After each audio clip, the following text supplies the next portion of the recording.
ये दृष्टि विहीन लोग जो माया में फंसे हैं, लड़का बच्चा रुपया पैसा मोह ममता पूरा जीवन इसी में नष्ट किए दे रहे, कोई अध्यात्म से मतलब नहीं है। ये विविध प्रकार के दुख भोगने वाले लोग हैं। मानव जीवन देव दुर्लभ जीवन प्राप्त करके थोड़ा भी भजन नहीं किया, थोड़ा भी श्री जी की शरणागति होकर उपासना नहीं की, तो इनका जीवन बड़ा दुख भोगना है इनको। जैसे संत महात्मा भजन करने वालों को आप दुखी देखते हो ना, शरीर पीड़ा विघ्न अव्यवस्थाएं नाना, ये अनंत जन्मों के पापों का नाश हो रहा है। अब इनको दुख नहीं भोगना, इनको महासुख भोगना है। जो भगवान से विमुख हैं, अध्यात्म को स्वीकार नहीं किए, बड़ी व्यवस्थाएं उनकी सुख सामग्री है, तो ये केवल दुख भोगने के लिए, दुख योनया, इनसे जो उत्पन्न होगा वो दुख ही उत्पन्न होगा। तो जिनको दिव्य दृष्टि नहीं प्राप्त है उनकी बात तो अलग है कि भजन में लगे पर दिव्य दृष्टि नहीं प्राप्त, और जिनको दिव्य दृष्टि प्राप्त है उन महापुरुषों का यदि सानिध्य मिल जाए तो बहुत जल्दी हमारा मायाकृत मोहकृत जो अंधकार है ये नष्ट हो जाए। लेकिन जिनको दृष्टि ही नहीं मिली है, अध्यात्म की केवल पार्थिव दृष्टि है, उनका जीवन तो बहुत ही कूड़ा जीवन है, कुछ हाथ में नहीं। एक बार भी रामकृष्ण हरि भगवान का नाम नहीं लेते, बस केवल रुपया पैसा संसार की भोग सामग्री और इसी को सुख समझ रहे, बड़ा दुख भोगना पड़ेगा इनको। श्रीपाद कह रहे हैं अगर आप वृंदावन आए हो तो यहां किसी को विकृत मत देखो, कह रहे तो गंदे स्वभाव वाला है, ये तो ऐसा, ये सब भगवान के कृपा पात्र जन है, ये सब लाडली जू के कृपा पात्र जन है, इनकी तरफ दोष दृष्टि मत करना। जो वृंदावन वास करता है निर्दोष होकर उसे चिन्मय शरीर की प्राप्ति हो जाती है। तत् वृंदा विपिनम कदाधिवशतः श्यान्मे तनुश्चिन्मयी, उन्हें चिन्मय देह की प्राप्ति, चिन्मय देह से ही प्रिया प्रीतम की सेवा होती है। जो चिन्मयानंद है, महान चैतन्य घन परमात्मा है, वही तुम्हें स्वरूप प्राप्त होगा वृंदावन की कृपा से। इसलिए जिनको वृंदावन वास नहीं मिला वो वृंदावन का आश्रय ले लें, खूब राधा नाम रटे, और जिन्हें वृंदावन वास मिल गया तो ये निष्ठा बना ले कि प्राण तजो बनना तजो कहो बात को लाख। प्राण छोड़ सकता हूं, शरीर नहीं वृंदावन के बाहर जाने दूंगा, प्राण छोड़ दूंगा, शरीर को वृंदावन की भूमि से, बस इसी से भगवत प्राप्ति हो जाएगी। बहुत सरल महामहिमा में साधन है, पड़े रहो वृंदावन में। और जिनको ऐसा सौभाग्य नहीं मिला तो वृंदावन का आश्रय लेकर खूब निरंतर नाम रटने की चेष्टा करें। पूज्यपाद श्री सीताराम ओंकारनाथ दास जी महाराज,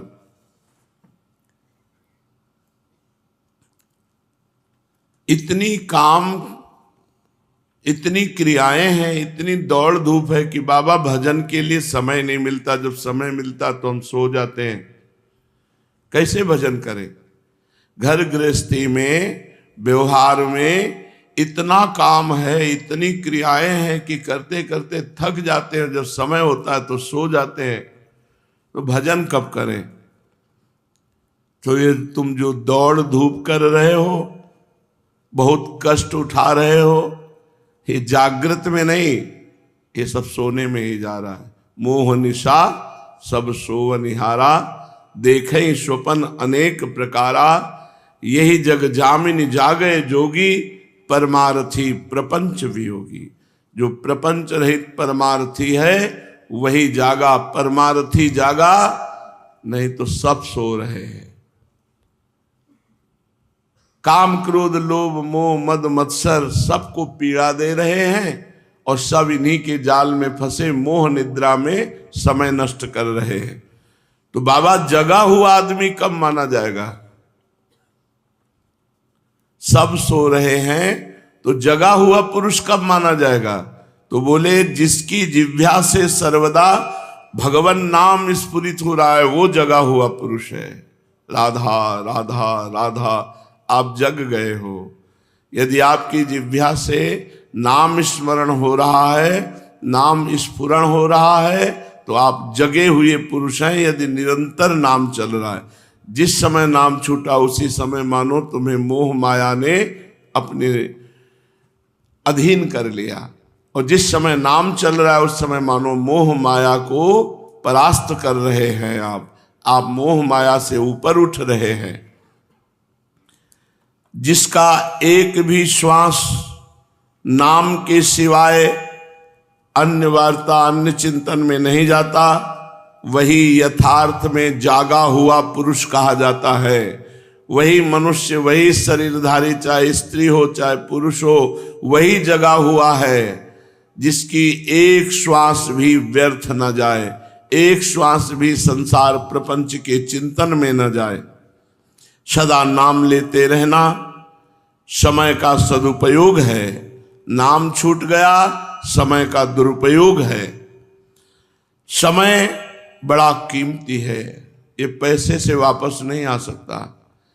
50 वर्ष के समय की कमाई से 5 मिनट समय आप अपने जीवन का नहीं बढ़ा सकते। 50 वर्ष का समय देकर जिस वैभव को एकत्रित किया, उस वैभव से 5 मिनट श्वासें नहीं खरीद सकते। आप विचार करो मूर्खता कितनी बड़ी कि हमने ऐसी कीमती श्वासें 50 वर्ष की भोगों में खर्चा कर दी। समय के ऐसे सदुपयोग में जो असमर्थ है, अर्थात समय का सदुपयोग हर श्वास, हर सेकेंड, हर वर्तमान का मिनट भगवान के चिंतन में जा रहा है। जो ऐसे सदुपयोग से असमर्थ है वही सोया हुआ पुरुष है। हम उसे निद्रित ही नहीं, चिर निद्रित कह सकते। चिरकाल तक उसको सोना ही पड़ेगा, इसी माया में भटकना पड़ेगा। जागो, अब जागो प्यारे, सोने का समय नहीं रहा। उठ जाग मुसाफिर भोर भया, अब रैन कहां जो सोवत है। अब समय नहीं रह गया, क्या करो? बोले नाम लो, नाम, प्रभु का नाम जपो। ये बात आपसे कहता हूं, किंतु क्या तुम नाम के अतिरिक्त सब साधनों का त्याग करके केवल नाम में लग गए हो? अगर लग गए हो तो धन्याति धन्य हो गए हो। सीताराम दास जी महाराज कहते हैं कर्मयोग, ज्ञान योग, ये सब मैंने ही बनाए हैं। भगवान कह रहे हैं ये सब मेरी प्राप्ति के हैं, किंतु ये कलिकाल है, कलयुग है। इस युग में न यज्ञ करने के लिए विशुद्ध द्रव्य है, न शुद्ध मंत्र है, न सुयोग्य करता है। अति दुर्लभ होता जा रहा है यज्ञ के द्वारा भगवान की प्राप्ति, महाकठिन है। और भोगों की राग वृत्ति का त्याग करके निष्काम भाव से कर्म करना है तो और दुर्लभ बात हो गई। तो कर्म योग से भी भगवत प्राप्ति दुर्लभ, यज्ञ से भी भगवत प्राप्ति दुर्लभ। कलयुग में यति मिलना बहुत कठिन है। जो सांख्य धर्म के अनुसार वेदांत निष्ठा से चल रहा हो, तो वेदांत के द्वारा, सांख्य योग के द्वारा भी भगवत प्राप्ति बहुत कठिन है। क्यों? क्योंकि जिह्वा का लोलुप और जनेन्द्री का लोलुप ऐसा कभी सांख्य योगी नहीं हो सकता। सांख्य योग में वो आगे नहीं बढ़ पाएगा। बहुत विचार करके शास्त्रों का ये निर्णय किया गया कि यदि तुम अपनी वाणी से ही केवल बोलते रहे नाम, राधा राधा राधा राम कृष्ण हरि, उच्च स्वर से नाम लेने का स्वभाव बना लिया, बहुत बड़ा आपका अपने ऊपर उपकार हो जाएगा। आपका अपने ऊपर बहुत बड़ा उपकार हो जाएगा यदि आप नाम लेना शुरू कर दें। उपांश और मानसिक के चक्कर में ना पड़े, बोल बोल के राधा राधा राधा राधा।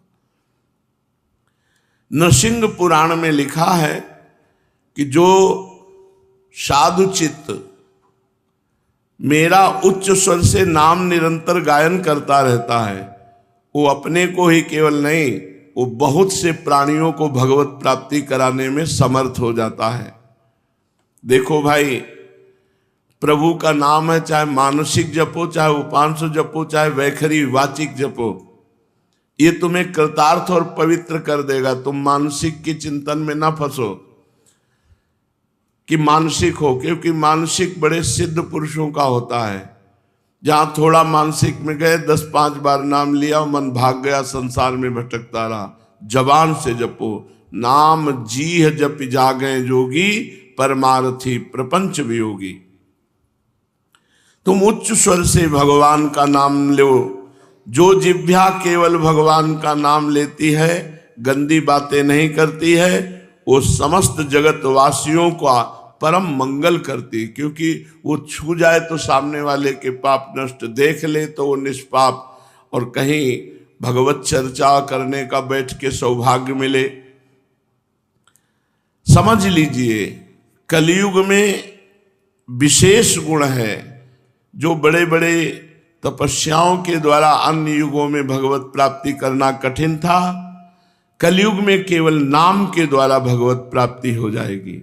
नाम साधना बड़ी सरल साधना है, ये जिह्वा से ही होती है। बार बार जिह्वा से उच्चारण करते रहो। क्या पैसा लगता है? काम करते जाओ शरीर से और मुख से नाम जपते जाओ। योगी और ज्ञानी सब कुछ हो जाओगे यदि नाम जप करोगे तो। सच्चे योगी बन जाओगे। सच्चे नाम जापक को सब सिद्धियां प्राप्त हो जाती है, योग की भी, ज्ञान की भी, भक्ति की भी।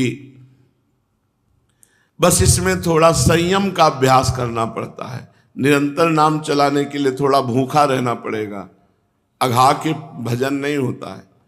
पेट खूब छका हुआ है, भजन में अरुचि रहेगी, स्वाद नहीं मिलेगा।